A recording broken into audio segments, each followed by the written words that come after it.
Спортқа қойылған ақшалар, чоң ұтыштар, тез арада төлемдер, ишенимді букмекер.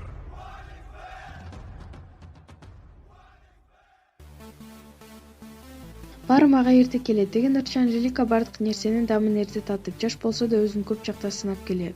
Анын жыйынтыгы кандай болуп жатканы окурмандар өздөрү күбө. Кезектеги барлашыбызга ырчы кыз жардамчысы менен келди. Кандайсың, Анжелика? 3-иретте кыз төрөгөндө айрым эжелердин жерегенин өздөрүнөн укканым бар. Сенде ушундай сезим болгон жокпу? Баланы эмес, иштеп жаткан ишиме, ийгилигиме кичине эле нааразы болуп койсом сага кереги жок турбайбы деп Кудай алып койчудай кызгана берем. Негизи эле жаман ойлорго жетеленүүдөн корком. Үчүнчүсү да кыз болуп калды деп такыр оюма алган жокмун. Бул наристени мен аябай күткөм. Айлин туулгандан кийин жолдошумдон 3 кыздуу болдук. Сезимдер кандай деп акырын сурап жатпаймынбы?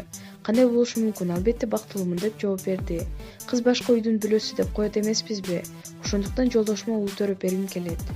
Мектепти бүтө элегиңди турмушка чыкпадың беле? Азыр 3 кыздын энеси катары ошол учурга кандай баа бересиң? Кыздарыңдын бири ошондой кадамга барам десе макул болосуңбу? Теле алып баруучу Тамада Сагын Эргешев менен Кысакыл Кабылованын чогуу түшкөн сүрөттөрү жүктөлгөн баракчалар Инстаграмда көбөйдү. Сүрөттөрдүн астына окурмандар бактылуу болгула деп комментарий жазышат, кээ бир эки кыз жигитпи деген суроо узатышууда. Алматыдагы аргумент KG.